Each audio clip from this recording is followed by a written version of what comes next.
Have you ever felt the chill of history, a cold breath whispering secrets from a long-forgotten grave?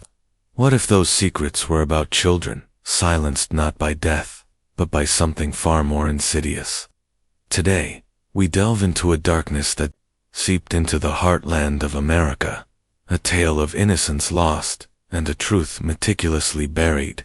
Prepare yourselves, for the story we are about to unravel comes from the dusty plains of 1874 Kansas, a place where, for a time, no child ever spoke again.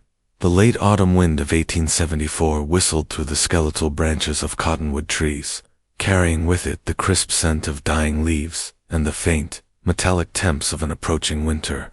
It rustled the sparse, sun-baked grass of the Kansas prairie, swirling around the solitary figure of Elias Thorne as he dismounted his horse. The old map, creased and brittle, as parchment left too long in the sun, trembled slightly in his gloved hand. He traced a calloused finger over a faded X marked simply Hope's Peak. Hope, he mused grimly, seemed a cruel jest for a place so shrouded in forgotten sorrow. Elias, a man whose 40-odd years had etched lines of weariness around his keen, steel-gray eyes, was not easily rattled. A former Pinkerton agent, now a private investigator, whose reputation for tenacity bordered on obsession. He had seen the ugliest facets of human nature, yet the cryptic letter that had drawn him to this desolate corner of the frontier had stirred a different kind of disquiet. It spoke of missing children, not in the usual sense of runaways or abductions, but of a vanishing silence, a collective voicelessness that had descended upon a generation. They went to the schoolhouse, the scratchy script had read, and they never spoke again. He stood before it now, the structure described in hushed tones by the few wary locals he'd encountered in the nearest, equally desolate town, a squat, one-room schoolhouse, its clapboard walls bleached to a mournful gray by years of sun and storm. The windows, once panes of shimmering glass reflecting the vast Kansas sky, were now vacant, broken eyes staring out at nothing. The door, a splintered testament to neglect, hung precariously on a single rusted hinge, creaking a low mournful protest with every gust of wind. It wasn't the kind of place that hinted at overt violence, but rather a slow, creeping decay, a presence that swallowed sound. Elias pushed the door open, the shriek of metal on wood echoing through the silent interior. Dust motes danced in the sparse shafts of sunlight that pierced the broken windows, illuminating the debris scattered across the warped wooden floor. Overturned benches, a lone ink-stained slate, and the tattered remains of primers lay strewn about, remnants of a time when laughter and lessons might have filled this space. But the silence now was absolute, heavy, almost suffocating. It was not the silence of abandonment, but something deeper, more profound, as if the very air still held the memory of suppressed cries. His gaze fell upon a collection of crude drawings, pinned to a bulletin board near the teacher's desk. Faded with time, they depicted stick figures, houses with smoking chimneys, and the ubiquitous Kansas sun. Yet, one drawing stood out, stark and unsettling, a child with wide vacant circles. For eyes, its mouth a stark, unmoving line. No smile, no frown, just an unnerving blankness where expression should have been. Beneath it, scratched in clumsy, childish script, was a single word: no. Elias knelt, examining the drawing more closely. The paper felt brittle, fragile. He imagined the small hand that had drawn it, the mind behind the silent protest. What had compelled a child to depict such an absence of voice? He ran a gloved finger over the word no, a silent query echoing in the hollow space. He moved towards the teacher's desk, its surface scarred with generations of use. A few items remained: a tarnished inkwell, a half-eaten apple, petrified into a dark, shrunken orb, and a stack of ledgers, bound in decaying leather. These were what he had truly come for. The letters had spoken of meticulously kept records, of names and dates, of a strange transformation that had begun in the summer of single quotes 7-4, With painstaking care, Elias opened the top ledger. The pages were yellowed, brittle, and smelled faintly of dust and forgotten things. The first entries were typical school registers: names, ages, parents, occupations. But as he turned the pages, a disturbing pattern began to emerge. Names, once neatly penned, started to acquire small, almost imperceptible notations beside them. A tiny S next to one, a small N next to another. He flipped forward, his heart beginning to quicken. The notations became more frequent, more pronounced. Then, full sentences appeared, scrawled in what appeared to be the teacher's increasingly erratic hand. Sarah, quiet today. A change in her usual chatter. Thomas, unresponsive to questions, stares blankly. The treatment seems to be taking effect on Samuel. Less disruptive treatment. Elias frowned, the words sending a shiver down his spine. What kind of treatment silenced a child? He continued to read, the entries growing darker, more desperate. They are all becoming still, the joy gone from their eyes. Is this what we intended? The doctor insists it is progress, but I hear no laughter, only the wind outside. They do not speak, none of them. And the doctor? He smiles. Elias's breath caught in his throat. The doctor. The cryptic letters had mentioned a Dr. Alistair Finch, a man of unconventional, some said dangerous, theories. He was an outsider too, arriving in Hope's Peak with grand promises of educational reform and something else. Something whispered about, in the same breath as miraculous cures and unnatural quiet. He looked up from the ledger, his gaze sweeping the silent, desolate room. The image of the vacant-eyed child, drawing no, flashed in his mind. What unspeakable acts had transpired within these walls? What dark secrets did this silent schoolhouse truly hold? And more terrifyingly, what if the silence wasn't just a symptom, but the intended outcome? Elias closed the ledger slowly, the leather cover feeling cold beneath his fingers. The wind outside howled, a lament for the lost voices. He had found the beginning of the truth, but the full horror of it remained shrouded. What was this treatment? Who was Dr. Finch, really? And what became of the children who never spoke again? The answers, he knew, would be far more unsettling than the silence itself. The sun was beginning to dip below the horizon, casting long skeletal shadows across the prairie. Elias Thorne, the relentless investigator, felt a prickle of unease. That had nothing to do with the fading light, and everything to do with the looming darkness that was just beginning to reveal itself. He knew this was just the prologue to a much larger, much darker tale. Are you ready to venture further into the shadows with us, to uncover the chilling legacy of Hope's Peak and the silent schoolhouse? For the deepest horrors, sometimes, are those that leave no scream. The silence of the schoolhouse clung to Elias Thorne like a shroud, a tangible weight born of forgotten suffering. He stood, the ledger clutched in his hand. The last lines, they do not speak. None of them, and the doctor. He smiles, echoing in his mind like a twisted lullaby. The sun had dipped fully now, painting the western sky in bruised purples and angry oranges, a fitting backdrop for the burgeoning dread in Elias's gut. This wasn't merely a case of missing persons. It was a perversion, a deliberate act of erasure. What kind of man could smile at such a thing? Elias lit his lantern, its feeble glow pushing back the encroaching shadows in the desolate classroom. He meticulously examined the ledger, turning back to the earlier entries, looking for anything that might shed light on Dr. Alistair Finch's arrival in Hope's Peak. The first mention of him appeared in a short, almost celebratory entry from early spring, 1874. A new dawn for our children. Dr. Alistair Finch, a man of profound vision, has arrived to introduce his revolutionary educational methods. Hope's Peak will truly live up to its name. Revolutionary educational methods.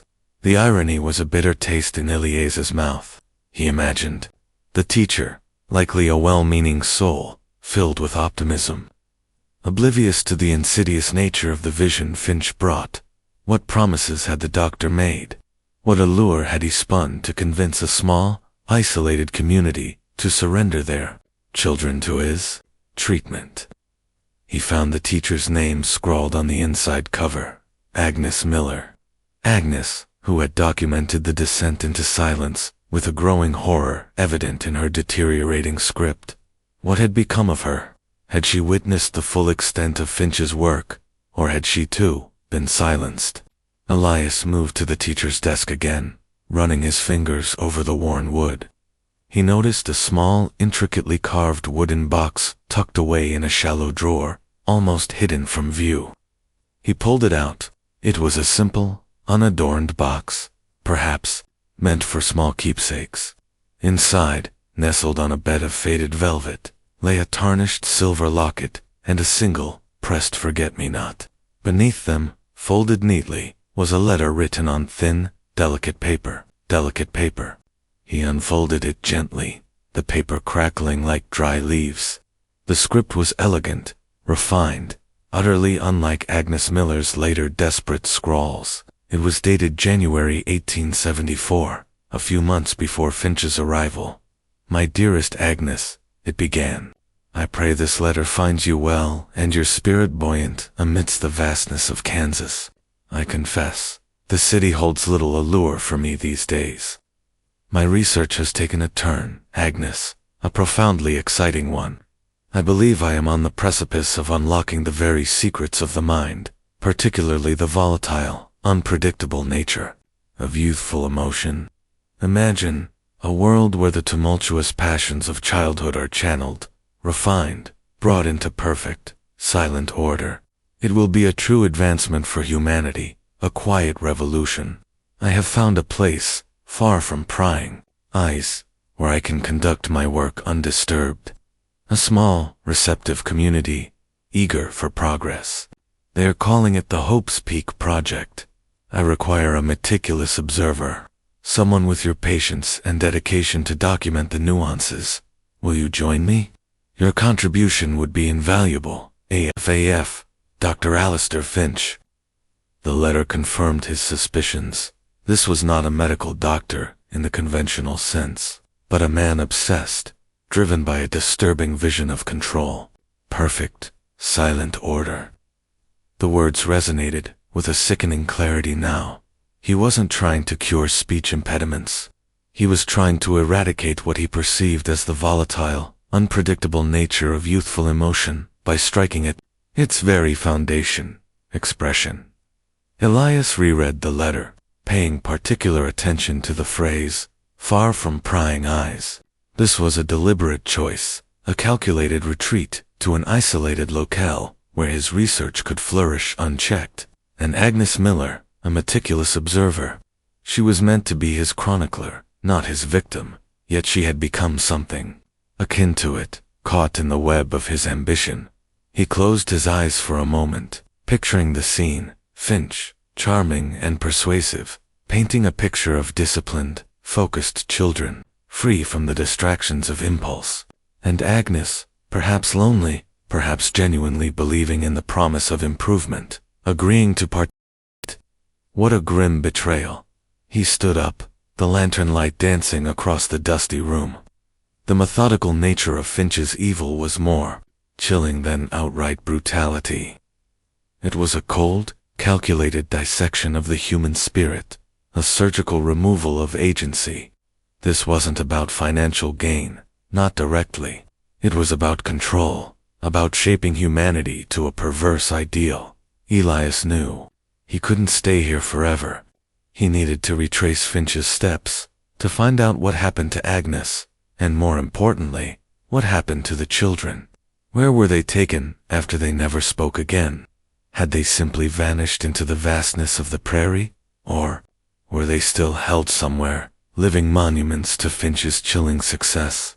He pocketed the letter and the locket, silent tokens of Agnes Miller's forgotten life.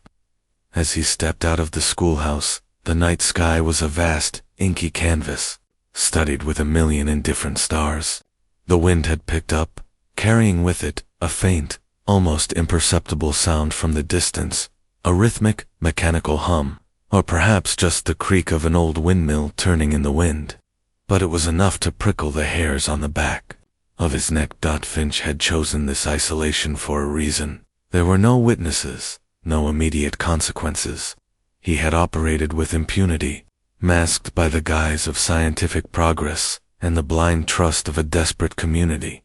Elias mounted his horse, the wooden box, with its grim contents, secured in his saddlebag. His gaze swept the dark prairie. The schoolhouse, a dark silhouette against the fainter horizon, seemed to exhale the heavy silence it contained. This wasn't just a story about a school. It was a story about the terrifying ease with which trust could be manipulated, and the horrifying consequences of unchecked ambition. Where did Dr. Finch go after the children fell silent? What was the true nature of his treatment? And what secrets did the vast, silent Kansas plains still hold about the fate of those voiceless children?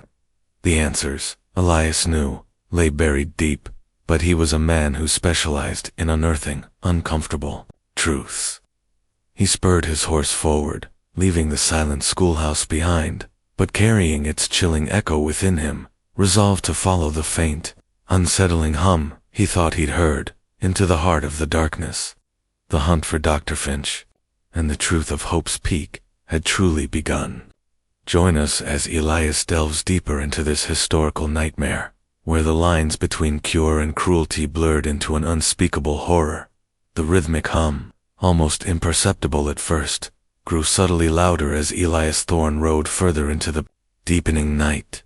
It was a mechanical, grinding sound, utterly alien to the natural symphony of the Kansas prairie, the rustle of dry grasses, the distant howl of a coyote, the mournful creak of an occasional windmill. This sound was industrial, persistent, and deeply unsettling. It solidified the notion that Dr. Alistair Finch's Hope's Peak project was far more than just a peculiar educational experiment within the confines of a small schoolhouse. Elias pushed his horse, a sturdy bay named Gideon, through the darkness, relying on his innate sense of direction and the increasingly distinct sound. His mind raced, piecing together the fragments of information he'd uncovered. Finch wasn't merely a charlatan. He was a man with resources, a hidden agenda, and a cold disregard for human life, especially the most vulnerable. The phrase, "far from prying eyes," from Agnes Miller's letter resonated with newfound ominous weight. This isolation wasn't just for secrecy, it was for unhindered operation. After what felt like an hour, a darker silhouette emerged against the barely lighter eastern sky, a sprawling, imposing structure, far larger than any typical frontier building. It was not a barn, nor a grand farmhouse. Its architecture spoke of purpose, of containment. High walls, devoid of windows on the lower levels, rose starkly from the flat land. Above them, a few sparsely lit windows glowed with a sickly yellow light, like the eyes of some nocturnal predator. And from within, undeniably now, emanated the ceaseless, mechanical hum. This was no school. This was an asylum, or perhaps, something far worse, a private institution built solely for Finch's grim work. The air around it felt heavy, laden with a palpable sense of suffering, even from a distance. Elias dismounted, leaving Gideon tethered to a lone, gnarled tree a good distance from the main gate. He approached on foot, his worn boots making barely a sound on the dry earth. The gate was a formidable iron monstrosity, topped with barbed wire, and clearly designed to keep people in, not out. Elias circled the perimeter, keeping to the shadows, until he found a less fortified section where the wall met a dense thicket of thorny scrub. With the practiced agility of a man who had often found himself in unwelcome places, he scaled the wall, dropping silently into an overgrown courtyard within. The hum was louder here, an insistent thrumming that seemed to vibrate through the very ground. It led him towards a large, central building, its doors heavy oak, reinforced with iron. A single guard, A burly figure with a rifle slung over his shoulder paced slowly before the main entrance. Elias knew a direct confrontation was not an option. He needed to be unseen, to gather intelligence. He moved cautiously along the building's exterior, testing windows, searching for an unlocked entrance or a less visible point of entry. The air grew colder here, filled with the faint, clinical scent of disinfectant mingled with something else. Something metallic and vaguely acrid. It reminded him of hospital wards, but with an underlying current of decay. Finally, he found a ground-floor window at the rear of the building, half obscured by overgrown ivy. It was barred, but one of the rusty iron bars was bent outwards, as if someone or something had tried to force its way through. With a grunt of effort, Elias leveraged his weight against it, widening the gap just enough for him to squeeze through. Careful not to make a sound, he dropped into a narrow, dimly lit corridor. The walls were stark white, flaking paint revealing glimpses of gray stone beneath. The hum was deafening now, emanating from behind a heavy, bolted door at the end of the hall. This was clearly the source of the mechanical noise. But Elias didn't go there first. His gaze was drawn to a series of smaller doors lining the corridor, each with a small barred VIEWPORT. He approached the first door, peering through the viewport. Inside a narrow Spartan room, a cot, a small table, a chamber pot, and sitting on the cot, facing away from the door, was a child, a boy, perhaps 8 or 9 years old, clad in a simple, coarse uniform. He was rocking gently back and forth, humming a low, tuneless melody. His back was to Elias, but even from this angle, the boy's stillness, his quiet, rhythmic movement, was profoundly disturbing. There was no fidgeting, no restless energy of childhood, just this unnerving, repetitive motion. Elias moved to the next door. Another child, a girl this time, no older than 7. She sat perfectly still in the middle of the room, her hands folded in her lap, staring blankly at the opposite wall. Her eyes were open, but utterly devoid of light or recognition. She was like a porcelain doll, meticulously posed, but utterly lifeless. His blood ran cold. This was the silent order Finch craved, the horrifying outcome of his treatment. He continued down the corridor, each viewport revealing a similar, heartbreaking scene. Children, perfectly still, perfectly quiet, their youthful vivacity extinguished. They were like puppets whose strings had been cut, leaving them slumped in an eerie, eternal slumber. His mind reeled. How could any human being do this to children? What perversion of science, what monstrous ambition, could justify such cruelty? The metallic, acrid smell was stronger here, mixed with a faint, sweetish odor. He noticed a small, wheeled cart parked outside one of the rooms, laden with glass vials, coils of thin tubing, and several long wick-like implements. A large stoppered bottle contained a clear liquid. This wasn't merely psychological manipulation. This was clearly some form of physical intervention.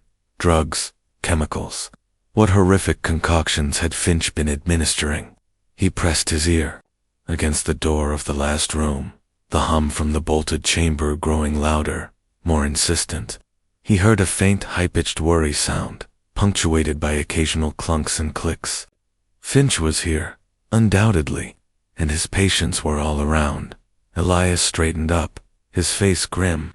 The truth, as he had suspected, was far more monstrous than he could have imagined.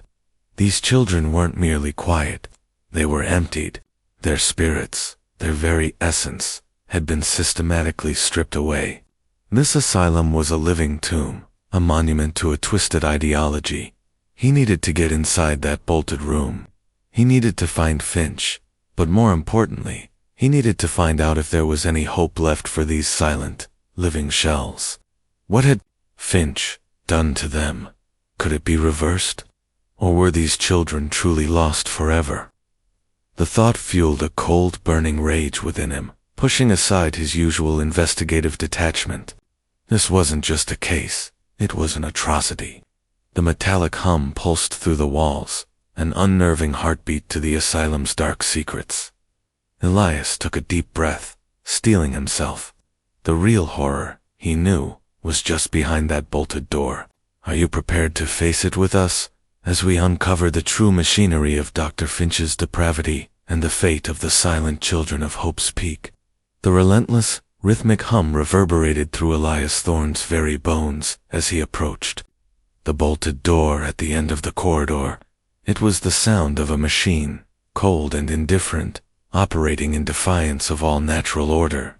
The clinical stench of disinfectant and something sharp, almost electrical, was overpowering here, mingling with the sickly sweet odor that Elias now identified as a subtle, lingering aroma of chloroform.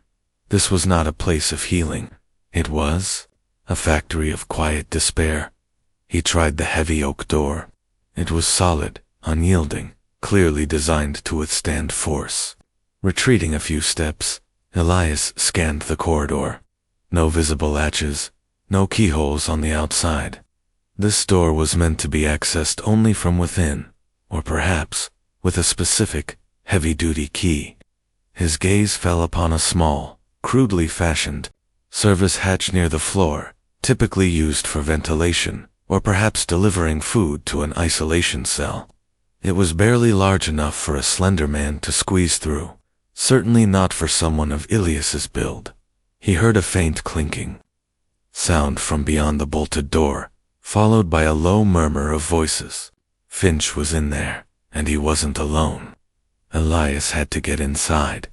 He thought of the children he had just seen, their vacant eyes, their utter stillness. A cold determination solidified within him. He retrieved a small specialized toolkit from his satchel, a collection of lockpicks, levers, and a sturdy pry bar, remnants from his Pinkerton days. He knelt before the small hatch, examining its simple latch mechanism. It was old, rusted, but robust. After a few minutes of precise work, manipulating the internal mechanism with a pick, he felt a satisfying click. The hatch popped open with a faint groan of protest. Pushing the hatch fully open, Elias squeezed through the narrow opening, grunting with effort. He emerged into a large, cavernous room, its air thick with the acrid scent he now knew so well. The mechanical hum was deafening here, emanating from a monstrous apparatus that dominated the center of the room. It was an unholy amalgamation of polished brass, glass tubes, copper coils, and intricate wiring, all connected to a large, steam-powered engine that chugged and hissed in a corner. Wires snaked across the floor, disappearing into panels on the walls. Strange, helmet-like contraptions, fitted with more wires and small, glowing bulbs, rested on a nearby table. This was Finch's cure, his scientific advancement. It was terrifying. Two figures stood by the main apparatus. One was a hulking brute of a man, clad in a stained leather apron, tending to the furnace of the steam engine. The other was Dr. Alistair Finch himself. Finch was not the wild-eyed madman Elias half expected. He was slender, impeccably dressed, even in this chaotic environment, with a neatly trimmed beard and sharp, intelligent eyes that gleamed behind wire-rimmed spectacles.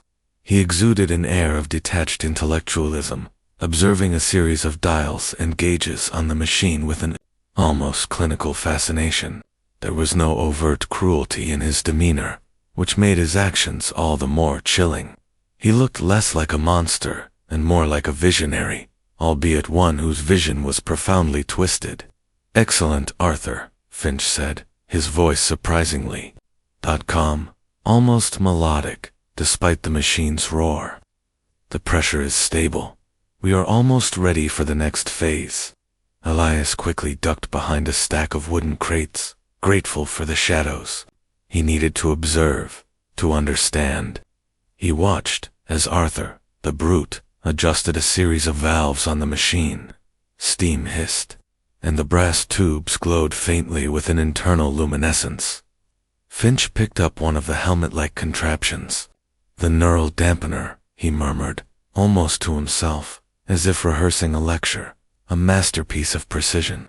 It targets the aberrant neural pathways responsible for impulsive speech and emotional volatility.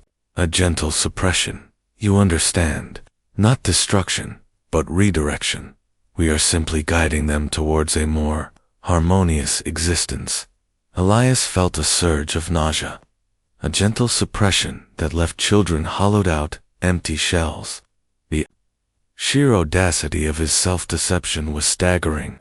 Finch believed he was doing good, or at least, achieving a higher purpose. That made him infinitely more dangerous than a common criminal. Finch then walked over to a metal gurney, on which lay a small, motionless form. It was a child, a boy, no older than 6, strapped securely to the cold metal. His eyes were closed, his face pale and slack. Ilias's stomach lurched. The sweet chloroform smell was strongest here. Subject 7, Finch announced, a note of triumph in his voice. Progress has been remarkable.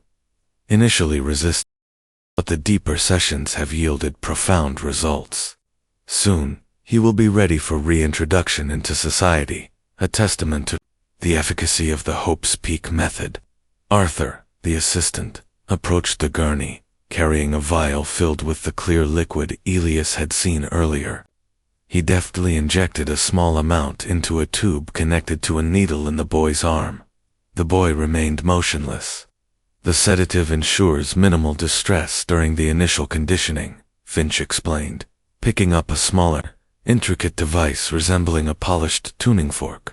And this, my dear boy, is the true marvel. He held it near the child's head, and a faint, high-pitched whine emanated from it, almost imperceptible over the hum of the main machine. Elias watched, horrified, as Finch placed the neural dampener helmet onto the child's head. The small bulbs on the helmet flickered to life, casting an eerie, pulsating glow on the boy's face. Finch then connected the helmet's wires to a series of terminals on the main machine. He turned a dial, and the mechanical hum intensified, changing in pitch, becoming a low, resonant thrum that seemed to vibrate through the very air. The child on the gurney remained still, but a faint tremor ran through his small body. His eyelids fluttered, but did not open. Finch leaned closer to the boy, his voice dropping to a near whisper, yet amplified by the eerie silence that seemed to descend. Around them, a silence manufactured by the machine itself. Relax, child. Embrace the quiet. The world is too loud, too chaotic. We are bringing you peace. We are bringing you order. Elias felt an unholy rage building within him. This was not science. It was torture. It was the deliberate dismantling of a human mind, all under the guise of progress. Finch was not just silencing children. He was breaking them, removing their individuality, their very capacity for self-expression. He was creating a generation of automatons. He knew he couldn't wait any longer. Every second that passed, another child was being subjected to this horror. He had to act. He had to stop Finch. But how? He was one man against 2, in a heavily fortified asylum, with an unknown number of guards. And Finch's machine, this apparatus of silence, was actively in operation. What would happen if he disrupted it now? Would it further harm the child, or break the spell? Elias gripped the pry bar, his knuckles white. The hum of the machine, the low thrumming of the neural dampener, filled the room, a chilling testament to Finch's twisted ambition. The pale, inert form of the child on the gurney seemed to plead for intervention. The ultimate horror was not just what Finch was doing, but the meticulous scientific way in which he was doing it, cloaked in the perverse justification of societal improvement. Elias knew, with grim certainty, that this was the moment of truth. What he did next would determine the fate of Hope's Peak's silenced children. Will Elias be able to stop this monstrous experiment, or will the apparatus of silence continue its grim work? The fate of these voiceless innocents hangs in the balance. The chilling hum of Finch's apparatus of silence vibrated through the very floorboards. a tangible manifestation of the doctor's twisted ambition. Elias Thorne, crouched behind the crates, felt the cold fury simmering within him. The sight of the small, inert child on the gurney, hooked up to that monstrous machine, extinguished any lingering hesitation. This wasn't a moment for calculated strategy. It was a moment for desperate action. He scanned the room quickly. Arthur, the hulking assistant, was still focused on the steam engine, adjusting a valve, his back momentarily to Elias. Finch, mesmerized by his work, leaned over the child, making minute adjustments to the dials on his neural dampener. This was his chance. With a roar that ripped through the mechanical hum, Elias exploded from behind the crates, pry bar gripped like a weapon. Arthur, startled, spun around, his eyes widening in surprise. He let out a guttural shout, reaching for a heavy wrench lying on the floor. But Elias was faster. He brought the pry bar down in a swift arcing blow that connected with Arthur's temple. The man crumpled to the floor with a dull thud, unconscious. Finch, alerted by the commotion, whirled around, his intelligent eyes suddenly wide with alarm behind his spectacles. He saw Elias, the pry bar still clutched in his hand, and his gaze flickered from the unconscious Arthur to the menacing apparatus. A flicker of fear, quickly masked by anger, crossed his face. "You, who are you? How did you get in here?" Finch's voice, though sharp, held a tremor of panic. Elias didn't answer. His eyes were fixed on the machine, specifically on the wires connecting the neural dampener to the main apparatus. This was the source of the horror, the instrument of the children's profound silence. With a guttural cry, he lunged towards the machine, aiming for its most vulnerable points. "No, you fool. You'll destroy years of work. You'll ruin everything," Finch shrieked, momentarily abandoning the child to rush towards Elias, attempting to intercept him. But Elias was driven by a righteous fury. He swung the pry bar, not at Finch, but at the array of glass tubes and delicate gauges that adorned the main console of the apparatus. Glass shattered with a violent explosion, steam hissed wildly, and sparks flew as wires tore loose. The monstrous hum stuttered, coughed, and then died with a final mournful groan. The room was plunged into a sudden, disorienting silence, broken only by the hiss of escaping steam and Elias's ragged breaths. Finch recoiled, his face a mask of utter devastation, as if Elias had just defiled a sacred altar. He stood amidst the wreckage of his life's work, his meticulously designed apparatus of silence reduced to a smoking, broken mess. Elias didn't give him a moment to recover. He moved swiftly to the gurney. The small child still lay motionless, the neural dampener helmet still on his head, its small lights now extinguished. Elias gently removed the helmet, his fingers brushing the child's pale forehead. The boy's eyes remained closed, his breathing shallow. "What have you done to them?" Elias demanded, his voice low and dangerous, turning to face Finch. Finch, recovering from his shock, straightened up, a glint of manic defiance returning to his eyes. I was perfecting them, elevating them, removing the impurities of the human condition." He gestured wildly at the ruined machine. "You have destroyed the future. You have condemned them to a lifetime of chaotic, uncontrolled emotion. You condemned them to a lifetime of empty silence." Elias retorted, his voice rising. "You stripped them of their very souls." He reached out, grabbing Finch by the lapels of his pristine coat, shaking him. "Where are the others? What have you done with the rest of the children you perfected?" Finch's eyes darted nervously towards the corridor, where Elias had seen the silent children. They are resting, adapting. They will, eventually, be placed with carefully selected families who understand the value of tranquility. The lie was transparent. Elias knew, with sickening certainty, that these children were not meant for families. They were meant to be hidden, perhaps even displayed as grotesque trophies of Finch's scientific triumph. Just then, a commotion erupted from the corridor outside. Heavy footsteps, shouts, the guards. The initial guard Elias had bypassed, or perhaps a new shift had discovered Arthur. Intruder. He's in the lab. A voice roared. Elias cursed under his breath. He was trapped. He looked at the inert child on the gurney, then at the broken machine. He had to decide quickly. Save the child, or try to escape and alert the authorities about this horrifying institution.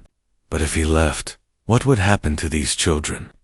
Would Finch simply rebuild his apparatus? You will pay for this, Finch hissed, regaining some of his composure, a cold, calculating malice returning to his eyes. You have no idea what you have interfered with. The heavy bolted door, from which Elias had entered, was now being unbarred from the outside. The sounds of men rushing into the corridor grew louder. Elias knew he had mere seconds. He made a split-second decision. He couldn't carry all the children, but he could save this one, and he could ensure Finch's work was utterly destroyed.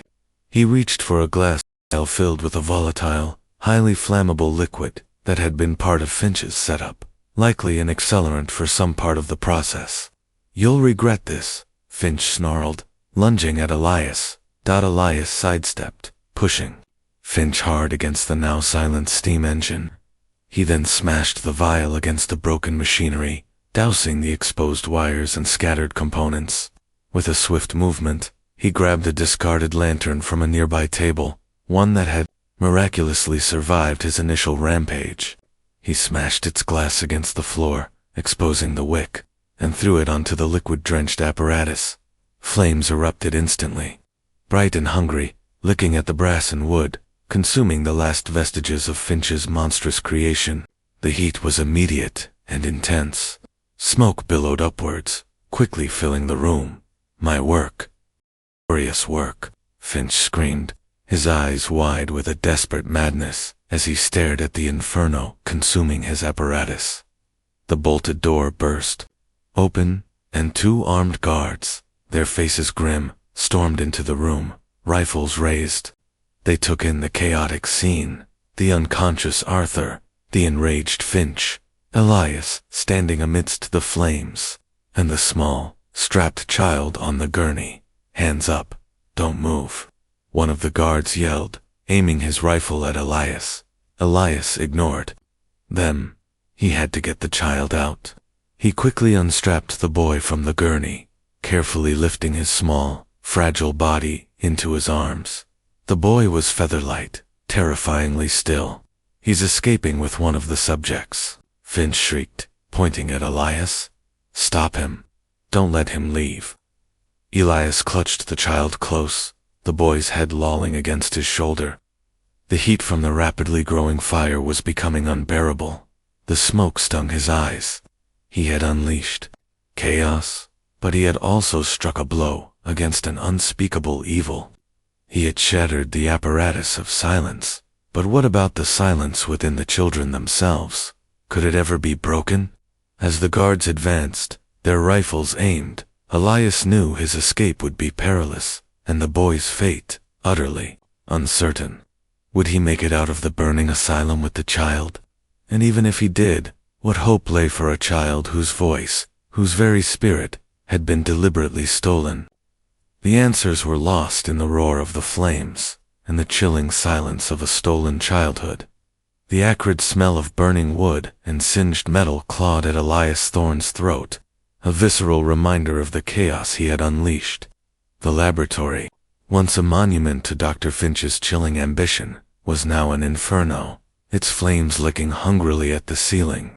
The roar of the fire drowned out the shouts of the guards, who hesitated, momentarily paralyzed by the escalating conflagration, and the unsettling sight of their unhinged employer screaming amidst the blaze. Elias seized the fleeting moment of their indecision. Clutching the feather-light body of the boy, Elias spun, seeking an escape route. The main door was blocked by the guards. He had to find another way. His eyes darted around the periphery of the room, through the smoke and flickering light, until they landed on a smaller, reinforced door, almost hidden in the shadows. likely a service exit or a private egress for Finch. It was heavily bolted from the inside. "Stop him. Don't let him leave." Finch's voice, raw with despair and rage, cut through the din. He was making desperate, half-hearted attempts to beat back the flames consuming his machinery. Oblivious to the guard's immediate objective, "He's armed," one of the guards yelled, though Elias still clutched only the pry bar. The other guard raised his rifle, taking aim. Elias knew he couldn't take a bullet, not with the child in his arms. With a surge of adrenaline, he threw the heavy pry bar towards the guards. It clattered against the far wall, a momentary distraction. In that instant, he lunged for the service door, ignoring the burning heat that radiated from the ruined apparatus. He fumbled with the heavy bolts, his fingers clumsy with urgency. They groaned, rusted from disuse, but finally gave way. He pulled the door open, revealing a narrow, unlit passage beyond Dot. Just as he slipped through, a rifle shot rang out, chipping splinters from the doorframe, a hair's breadth from his head. The guard had fired. Elias tumbled into the darkness of the passage, pulling the door shut behind him. The thud of the door closing was followed by the muffled shouts of the guards and the growing roar of the fire. He found himself in a winding, unlit tunnel, the air stale and heavy. It clearly led away from the main building. Elias stumbled forward, one arm cradling the boy, the other hand outstretched, feeling his way along the rough stone wall. The boy in his arms was still utterly silent, his small body limp, his breathing barely perceptible. Elias couldn't tell if the child was merely sedated or if Finch's treatment had already taken too deep a hold. A cold dread seeped into him, deeper than the fear of capture. Had he arrived too late for this one, too? The tunnel, evidently a subterranean escape route, or perhaps a discreet entry point, finally opened into the cool night air. Elias emerged into a small, overgrown hollow, completely hidden from the asylum walls. His horse, Gideon, whinnied softly, sensing his approach. Relief, hot and sudden, washed over him. He quickly mounted Gideon, careful to keep the boy secure. The horse, sensing his rider's urgency, broke into a gallop across the vast, empty prairie. Elias didn't look back. The glow of the burning asylum would soon be visible against the horizon, a beacon of destruction and a testament to the horrors it contained. As they rode, the initial surge of adrenaline began to recede, replaced by the crushing weight of reality. He was a fugitive now, on the run with a child who was more like a fragile, silent ghost. What was he going to do with him? He couldn't just leave him, and he couldn't take him to any official authority without explaining everything, which would inevitably lead to questions about his own actions. Finch, if he survived, would undoubtedly paint him as a madman, an arsonist. Elias looked down at the boy in his arms. In the faint moonlight, the child's face was still, almost ethereal. He was thin, far too thin for his apparent age.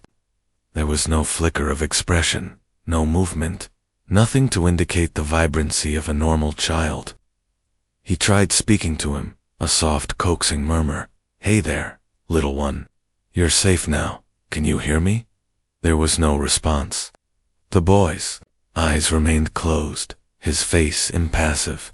The profound, heartbreaking silence was absolute. He remembered Agnes Miller's journal entries. They do not speak. None of them. This wasn't merely a sedated state. It was something far more deeply ingrained, a catastrophic alteration of the child's very being. The horror of Finch's science truly began to sink in. He wasn't just suppressing, he was erasing. Elias had seen terrible things in his life, acts of greed, vengeance, and madness. But the methodical scientific destruction of a child's spirit was a new, chilling low. He wondered how many others were still within that burning building. The thought was a burning ember in his gut. Could any of them be saved? His immediate priority was to put as much distance between himself and the asylum as possible. He knew the Kansas plains, vast and unforgiving, offered few places to hide. But he also knew a series of old, abandoned homesteads, relics of failed dreams, scattered across the desolate landscape. One, in particular, a forgotten dugout hidden in a secluded ravine, might offer temporary sanctuary. As Gideon galloped tirelessly, the first faint hint of dawn began to paint the eastern sky. The prairie, usually so alive with the chirping of crickets and the rustle of unseen creatures, felt unnaturally quiet. The silence of the child in his arms seemed to permeate the very air around them, a suffocating weight. This wasn't just a rescue, it was the beginning of an impossible journey, burdened by a chilling mystery and the profound question of whether a stolen voice could ever truly be returned. Elias knew he had bought them time, but against Finch's network and the vastness of the crime he had uncovered, time was a luxury he barely possessed. Where could he possibly take this child, this silent testament to a hidden evil, to find true safety, and perhaps a path back to a lost voice? The road ahead was long, fraught with danger, and shadowed by the pervasive silence of Hope's Peak. The first rays of dawn painted the endless Kansas sky in hues of pale rose and bruised violet, as Elias Thorne guided Gideon towards the secluded ravine. The vastness of the prairie, once a symbol of freedom, now felt like an oppressive, empty stage for his desperate flight. The child, still cradled gently in his arms, remained unresponsive, a tiny, inert passenger whose presence amplified the unsettling silence that had now become Elias's constant companion. His name, etched in the ledger, had been Samuel. Samuel, a biblical name, ironically, for a boy whose voice had been stolen. The ravine appeared suddenly, a jagged scar in the otherwise flat landscape, hidden until one was almost upon it. Dense stands of cottonwoods, their leaves rustling like dry paper in the morning breeze, lined its edges, offering a measure of concealment. Elias dismounted, easing Samuel from his arms with practiced care. The boy's small weight felt alarmingly insubstantial, like a bundle of dry bones and fragile dreams. He led Gideon down a winding, narrow path, barely visible beneath a tangle of dry weeds and thorny bushes. The air grew cooler, and the faint scent of damp earth replaced the lingering acridness of the burning asylum. At the bottom of the ravine, nestled into a natural alcove, was the dugout, he remembered, a simple, one-room shelter. Its roof covered with sod, its entrance a low archway almost swallowed by the overgrown vegetation. It was humble, crude, but it was hidden, and for now, that was all that mattered. Elias entered first, his hand on the butt of his pistol, his senses alert. The dugout was cold, musty, and dark, but thankfully empty of any unwelcome occupants.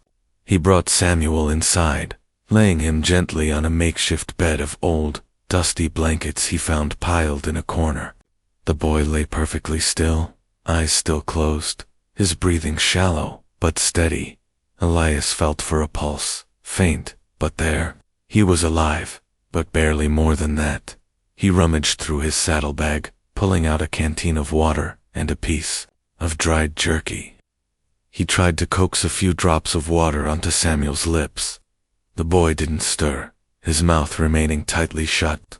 Elias sighed, a heavy, weary sound that echoed in the small, confined space. What could he do? He was no doctor. He was an investigator, a tracker of shadows, not a healer of broken spirits. He sat back on his haunches, watching the boy, a profound sense of helplessness washing over him. The sight of Samuel, so utterly devoid of life, gnawed at him. This wasn't just a physical injury. It was a wound to the soul, a systematic erasure of the self. Finch hadn't just silenced the children. He had seemingly emptied them, leaving behind a husk. His mind replayed the horrifying scene in the asylum lab. Finch's cold, scientific detachment. The monstrous apparatus, the neural dampener. Elias knew, with an awful certainty, that whatever Finch had done, it was intended to be irreversible. The doctor hadn't simply sedated them. He had rewired their minds, perhaps even destroyed the very pathways responsible for speech and emotional response. The thought sent a fresh wave of nausea through him. He pulled out the ledger and Agnes Miller's letter from his satchel. In the dim light of the dugout, he reread the final, desperate entries from Agnes. Is this what we intended? He smiles. Her horror had grown as she watched the children's light dim, and then her entries simply stopped. What happened to Agnes? Had she confronted Finch? Had she tried to intervene? Or had she simply succumbed to the overwhelming despair, perhaps even suffering the same fate as the children she had sought to document? Elias suspected the latter. Finch would not tolerate a witness who harbored doubts. The locket from Anna's box lay cold in his palm. He opened it. Inside, 2 faded photographs, a stern-looking man, and a young woman who bore a striking resemblance to Agnes, perhaps her parents or her beloved. A life reduced to a few images and a desperate plea. He closed the locket, his jaw tight. Finch was not merely a madman. He was a monster, protected by isolation and the perverse belief in his own righteousness. Elias had destroyed his apparatus of silence, but the fundamental problem remained: how to prove Finch's crimes to a world that might scoff at such outlandish claims, and how to help Samuel and the other silent children if they could ever be found. He looked at Samuel again. The boy's chest rose and fell with faint, regular breaths. A small, fragile spark of life remained. Elias felt a sudden, fierce resolve. He wouldn't abandon this child. He wouldn't let Finch's evil remain buried. He would find a way, even if it meant becoming a permanent fugitive, to expose the truth and seek justice for these voiceless victims. But first, he needed to assess his immediate situation. He needed food, real food, and supplies, and he needed to think clearly and rationally about his next move. Finch, if he had survived the fire, would be a dangerous, desperate man, undoubtedly seeking revenge, and the asylum would have guards, men loyal to Finch, or at least to the promise of his coin. Elias was alone, with a silent child, against a shadowy, powerful institution. The odds were stacked against him, but the quiet determination that had defined his career solidified in his weary heart. The silence of Samuel, heartbreaking though it was, had become a new, powerful motivation. It was a silence that screamed for justice, a quiet plea that Elias Thorne would not, could not, ignore. The harrowing journey, Elias knew, had only just begun. What steps would Elias take to secure their safety and begin the impossible task of healing a child who could no longer speak? And how would he ever expose the dark truth of Hope's Peak to a world unwilling to believe such a horrific tale? The sun climbed higher, baking the Kansas prairie, but the dugout remained cool and dim, a temporary refuge from both the relentless heat and the relentless pursuit that Elias knew would soon begin. Samuel, the silent boy, lay undisturbed on the makeshift pallet, his small chest rising and falling with a shallow, almost imperceptible rhythm. Elias watched him, the weight of responsibility pressing down, heavy and unfamiliar. He was accustomed to chasing criminals, not tending to broken children. His immediate concern was Samuel's well-being. He couldn't force food or water on the boy, and his lack of response was profoundly unsettling. Elias dipped a clean cloth in his canteen and gently wiped Samuel's face, hoping the cool water might provoke some reaction. Nothing. The boy's skin was cool to the touch, and his eyes, when Elias gently pried them open, were vacant, unfocused, staring into nothingness. It was like looking into an empty room where a vibrant life once resided.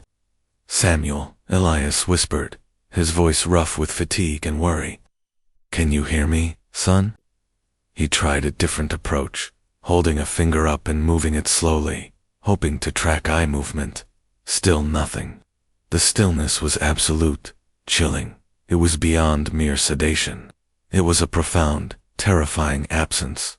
Elias pulled out the medical kit he always carried, a basic collection of bandages, antiseptic, and a few common remedies. He found a small vial of smelling salts, a last resort. He uncorked it and waved it gently under Samuel's nose. The boy's eyelids flickered, a tiny, almost imperceptible tremor, but he didn't wake, didn't react further. It was just enough to confirm a flicker of consciousness, a fragile thread of connection, but not enough to offer any real hope. He sat back, rubbing his temples. The enormity of what Finch had done began to sink in with crushing weight. This wasn't just physical harm. It was a psychological devastation, a deliberate lobotomy of the spirit. How could he possibly help a child so profoundly broken? The judicial justice he usually pursued felt inadequate here. What court could truly account for a stolen voice, a severed connection to the world? His thoughts turned to Finch. If the man had survived the fire, he would be desperate, dangerous, and almost certainly obsessed with reclaiming his subjects and retaliating against Elias. The asylum guards, while perhaps not as fanatical as Finch, were still his men. Elias had to assume they were already searching, combing the prairie. He began to plan. He needed to resupply food, more water, perhaps some medical supplies if he could find a discreet way to acquire them. A small, remote settlement, several days' ride to the west, might offer a chance. He couldn't risk going back to any larger town where his description, or news of the asylum fire, might have spread. More importantly, he needed a way to expose Finch. The ledger and Agnes Miller's letter were crucial, but they were circumstantial. He needed irrefutable proof, perhaps other survivors, or a direct link between Finch and the children's condition. But where would he find such evidence, especially with Samuel to protect? Elias decided his first priority was Samuel's fundamental care. He would wait until nightfall, then risk a short journey to the nearest secluded creek for fresh water. For now, he would remain hidden. Conserving his strength and keeping a vigilant watch, he moved to the entrance of the dugout, carefully pulling aside the brush to create a small spitty hole. The prairie shimmered under the midday sun, vast and deceptively peaceful, but Elias knew better. He had spent enough time in the wilderness to know that danger often lurked in the quiet places. As he watched, a lone hawk circled high above, its cry a sharp, desolate sound in the stillness. It reminded him of the children's lost voices, a silent scream hanging over the plains. He thought of the other silent children still trapped in Finch's asylum, or perhaps now released into the world as empty vessels. The thought spurred a renewed sense of purpose. He had to succeed, not just for Samuel, but for all of them. He reached into his satchel again, pulling out a faded photograph he always carried. It was of his own sister, taken many years ago, before she too was lost to a different kind of silence, the silence of consumption that claimed her too young. He gazed at her smiling face, her vibrant eyes. He knew, intimately, the pain of lost voices, of futures stolen. This wasn't just a case. It was personal. His gaze returned to Samuel, still motionless on the blankets.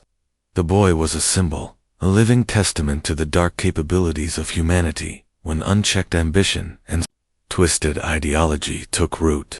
Elias knew that the road ahead would be arduous, dangerous, and filled with uncertainty. He was a fugitive, burdened by a helpless child, against a man who believed he was beyond reproach, and an institution that guarded its secrets with armed men. He leaned back against the cool earth wall of the dugout, listening to the oppressive silence, punctuated only by the distant hum of insects. He would rest, he would plan, and then he would act. He had shattered Finch's apparatus, but the true battle was yet to be won. Breaking the silence that had fallen upon the children of Hope's Peak. Could Samuel ever truly recover? And how could Elias possibly bring Finch to justice when the world seemed determined to look away from such hidden evils? The vastness of the prairie held its breath, waiting for the next move in this grim, desperate game. as dusk painted the western sky in hues of deep purple and fading orange. Elias Thorne felt the chill of evening creep into the dugout. He had spent the long hours of daylight in a tense vigil, his senses acutely tuned to the sounds of the prairie, constantly scanning for any sign of pursuit. Samuel remained in the same catatonic state, a silent reproach to Elias's inability to help him. The boy's profound unresponsiveness was a constant, heartbreaking reminder of the insidious evil Finch had unleashed.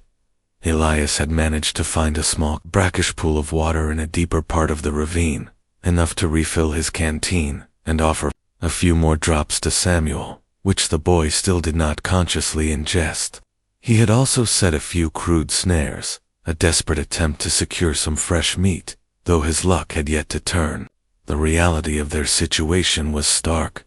They were isolated, vulnerable, and increasingly reliant on Ilias's dwindling resources. He thought of the other children, those he had seen in the asylum's cells, silent and still. Were they still there, amidst the wreckage, or had Finch managed to move them? The thought gnawed at him. He had acted on instinct, driven by rage, but now the cold, hard facts of the aftermath settled in. He had shattered the apparatus, but the network of evil, the men loyal to Finch, still existed, and the victims, the silent children, remained trapped in their own living nightmares. He pulled out the locket he'd found at the schoolhouse, turning it over in his calloused fingers. Agnes Miller, her desperate entries in the ledger, spoke of a woman slowly succumbing to the horror she witnessed. Elias wondered if she had died there, in the flames he ignited, or if she had been lost to Finch's treatment herself.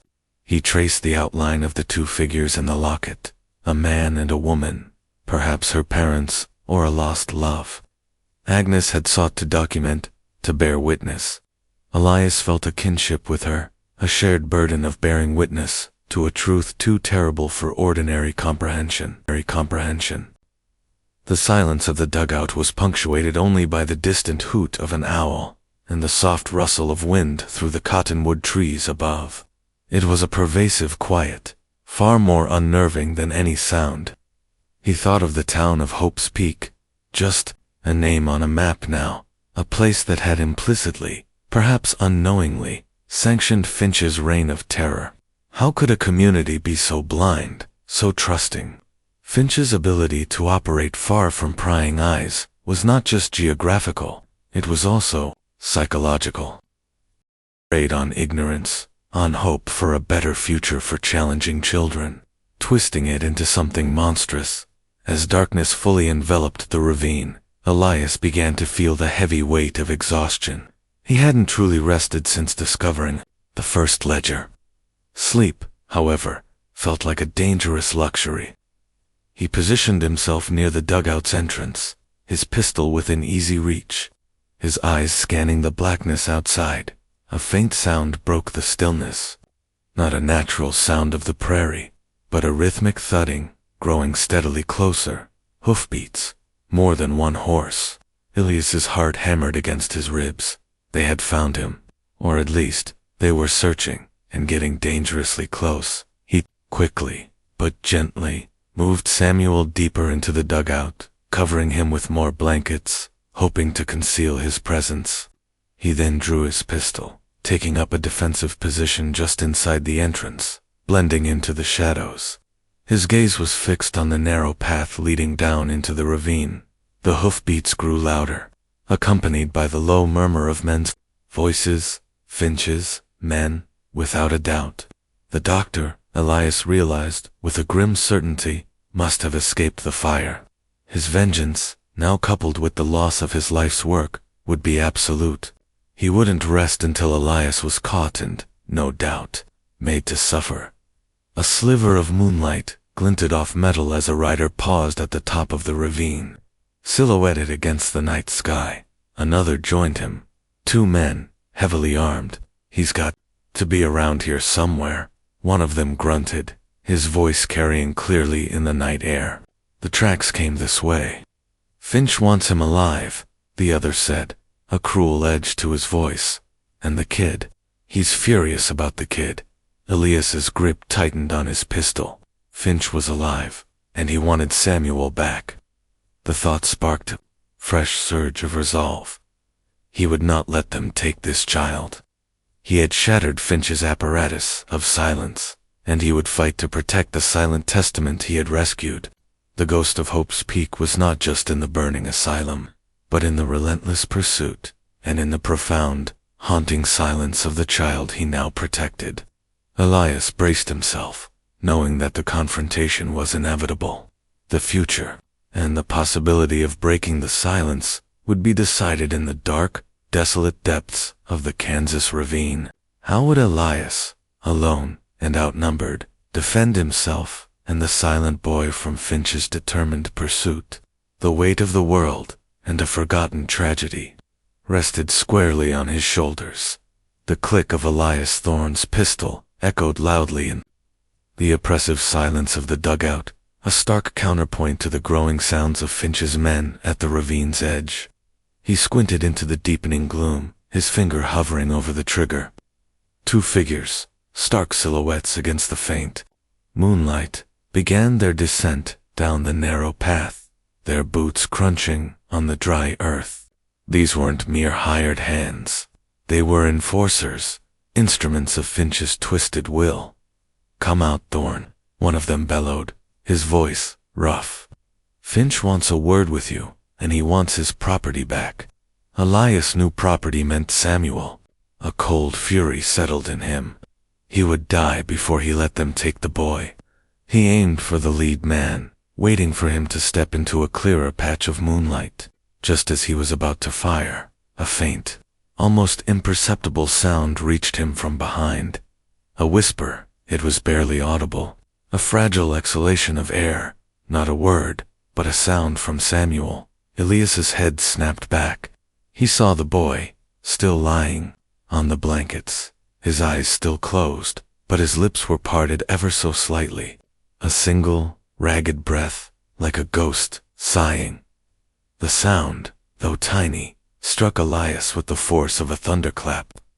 It was a tremor in the pervasive silence, a flicker of life, a defiant spark in the abyss Finch had created. Hope, fragile and terrifying, pierced through his grim determination. He couldn't risk a gunfight now, not if there was a chance, however slim, that Samuel was stirring. "He's in here. I see him," the second man yelled, having spotted the faint outline of Elias in the dugout entrance. Elias made a split-second decision. He fired, not at the men, but at the dry, brittle brush lining the top edge of the ravine, just behind them. The shot cracked through the night, startling the horses. He then immediately retreated deeper into the dugout, grabbing the few supplies he had packed, the ledger, Agnes's letter, a few biscuits, and the boy. "He's trying to start a fire," the first man yelled, panicking at the sudden burst of flames from the dry brush. The dry Kansas grass, fueled by the gusting wind, ignited quickly. The men at the top of the ravine scattered, attempting to beat back the encroaching flames from their horses.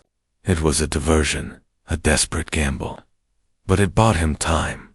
Elias knew the fire would not stop them indefinitely, but it would slow them down. He found another, smaller passage at the very back of the dugout, a crawl space he'd barely noticed before, leading to a forgotten drainage ditch. It was tight, filthy, and barely wide enough for him to squeeze through, especially with Samuel. He carefully maneuvered Samuel through the narrow opening, then squeezed himself after, ignoring the scrapes and bruises. They emerged into a tangle of thickets and low-lying scrub a good distance from the main path. The crackle of the brush fire grew behind them, illuminating the night in an eerie, flickering glow. Elias pressed forward, moving away from the ravine, deeper into the desolate prairie. He held Samuel close, the boy's faint breath still a miracle in his arms. He rode through the remainder of the night, driven by a new, fierce urgency. The whisper, the tiny sound, had changed everything. It meant there was a thread, however tenuous, to pull on. He eventually reached a small, forgotten railway spur, miles from any settlement.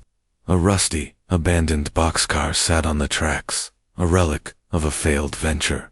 It wasn't much, but it was shelter, and it offered a degree of anonymity. Inside, he gently laid Samuel down. The boy was still unresponsive, but Elias kept listening, hoping for another whisper, another sign. Days bled into weeks. Elias became a phantom of the plains, moving from one hidden spot to another, always vigilant. He learned to hunt, to forage, to be utterly self-sufficient. He tried every gentle method he knew to elicit a response from Samuel, speaking softly, humming, showing him natural wonders, even sketching crude pictures in the dust, mimicking Agnes Miller's desperate attempts. The boy remained silent. Yet, Elias noticed minute changes, a slight turn of the head towards a sound, a fractional tightening of his small fingers around Elias's own, and then, one day, weeks after their escape, as Elias sat humming a forgotten lullaby, Samuel's eyes, dull for so long, slowly opened. They held no recognition, no light, but they were open. And then, a single tear tracked a path down his pale cheek. It was not a sound, but it was a response, a profound and shattering acknowledgement. Elias wept then, for the first time since his sister's passing. It was a silent, aching release. The tear was a testament not to a restored voice, but to a reawakened flicker of emotion, a tiny victory against the vast darkness Finch had sought to impose. He never found Finch. The asylum, gutted by fire, became a local legend, a place whispered about in hushed tones, its secrets buried under ash and suspicion. The official report, quickly filed and quietly dismissed by a distant county seat, declared the fire accidental, the Hope's Peak project a failed medical endeavor. The children Finch had perfected simply vanished from public record, absorbed back into a world that had no place for their profound silence. The truth of the unethical scientific practices, the systematic oppression of their young minds, remained largely concealed, a haunting echo in the quiet corners of Kansas. Elias Thorne, the relentless investigator, transformed into a quiet protector. He dedicated his life to Samuel, to tending that fragile flame of life, moving west, seeking remote corners where they could live undisturbed. Samuel never fully spoke again, never regained the vibrant expressions of a normal child. He remained quiet, observing the world with a deep, unsettling stillness.